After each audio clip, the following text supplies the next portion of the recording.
عليكم حاصبا ثم لا تجدوا لكم وكيلا أم أمنتم أن يعيدكم فيه تارة أخرى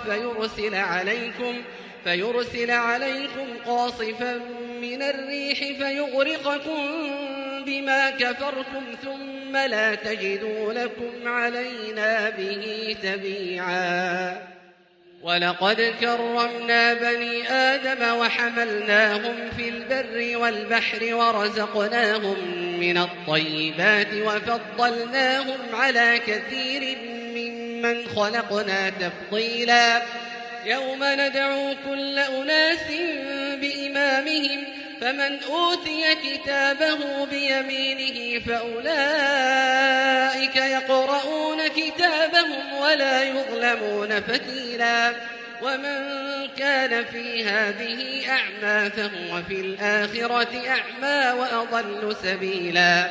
وإن كادوا ليفتنونك عن الذي أوحينا إليك لتفتري علينا غيره وإذا لاتخذوك خليلا ولولا أن ثبتناك لقد كدت تركن إليهم شيئا قليلا إذا لأذقناك ضعف الحياة وضعف الممات ثم لا تجد لك علينا نصيرا وإن كادوا ليستفزونك من الأرض ليخرجوك منها وإذا لا يلبثون خلافك إلا قليلا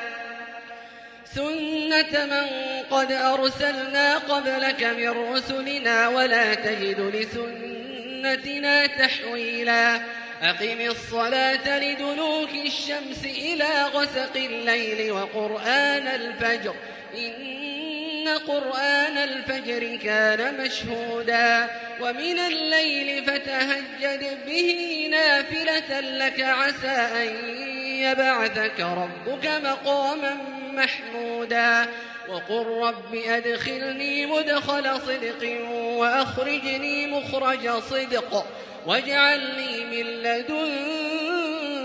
سلطانا نصيرا وقل جاء الحق وزهق الباطل إن الباطل كان زهوقا وننزل من القرآن ما هو شفاء ورحمة للمؤمنين ولا يزيد الظالمين إلا خسارا وإذا أنعمنا على الإنسان أعرض ونأى بجانبه وإذا مسه الشر كان يئوسا قل كل يعمل على شاكلته فربكم أعلم بمن هو أهدى سبيلا ويسألونك عن الروح قل الروح من أمر ربي وما أوتيتم من العلم إلا قليلا ولئن شئنا لنذهبن بالذي أوحينا إليك ثم لا تجد لك به علينا وكيلا إلا رحمة من ربك إن فضله كان عليك كبيرا قل لئن اجتمعت الإنس والجن على أن يأتوا بمثل هذا القرآن لا يأتون بمثله ولو كان بعضهم لبعض ظهيرا ولقد صرفنا للناس في هذا القرآن من كل مثل فأبى أكثر الناس إلا كفورا